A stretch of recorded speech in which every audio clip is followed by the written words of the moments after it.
রোজা রেখে ইনজেকশন দেওয়া যাবে কিনা? কিছু কিছু ইনজেকশন দেওয়া যাবে, কিছু কিছু দেওয়া যাবে না। কোনগুলো দেওয়া যাবে না? এনার্জেটিক ইনজেকশন দেওয়া যাবে না।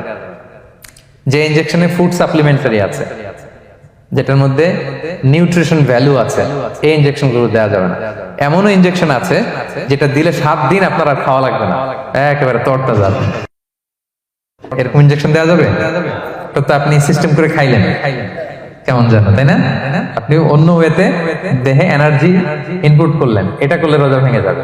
তাহলে food supplementary injection, nutrition value আছে এরকম injection, energetic injection, energy boost up করে এরকম ইনজেকশন দিলে রোজা ভেঙে যায়, এগুলো দেওয়া যাবে না। কিন্তু পেইন কিলার যে ইনজেকশন গুলো আছে এটা দিতে পারবেন।